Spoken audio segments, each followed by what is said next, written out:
গত পর্বে আপনাদেরকে শুনিয়েছিলাম আনসিঙ্কেবল স্যামের গল্প, যেটি ছিল একটি সাদা কালো বিড়াল। আজ এই সিরিজের দ্বিতীয় পর্বে শুনবেন the unsinkable women Violet Jessop ও অন্যান্যদের গল্প। ভায়োলেট জেসপ ছিলেন একজন জাহাজ সেবিকা বা স্টুয়ার্ডেস। তিনি 1911 সালে আরএমএস অলিম্পিক জাহাজে কাজ করতেন। ওই বছরই জাহাজটি একটি ব্রিটিশ যুদ্ধজাহাজের সাথে ধাক্কা লেগে ডুবে যায়।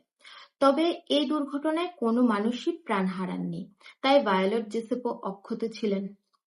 তারপর 1912 সালে ভায়োলেট জেসপ কাজ শুরু করলেন ইতিহাস বিখ্যাত জাহাজ আরএমএস টাইটানিকে। তারপর কি হয়েছিল তা আমরা সবাই জানি।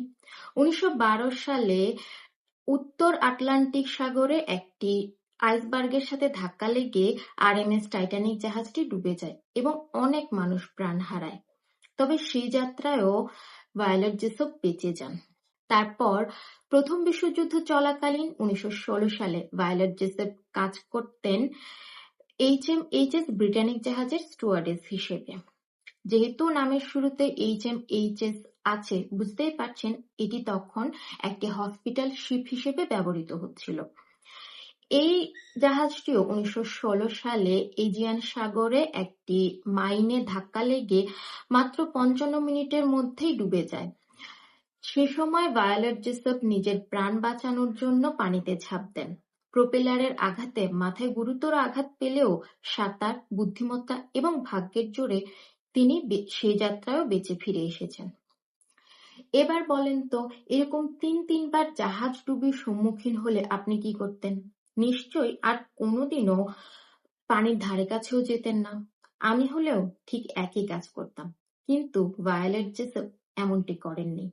এর পরেও তিনি আরো 34 বছর জাহাজের স্টুয়ার্ডেস হিসেবে কাজ করেছেন, কারণ তিনি তার এই কাজটিকে খুব উপভোগ করতেন। এই 34 বছরে ভায়োলেট জেসপ আর কোনো জাহাজ ডুবির সম্মুখীন হননি।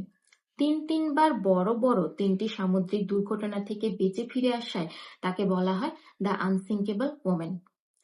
তবে ভায়োলেট জেসপই একমাত্র মানুষ নন যিনি এই বড় বড় তিনটি সিস্টার শিপের দুর্ঘটনা থেকে বেঁচে ফিরে এসেছেন। এই একই ঘটনা একই সময়ে ঘটেছে স্টোকার আর্থার ক্রিস্টের সাথেও।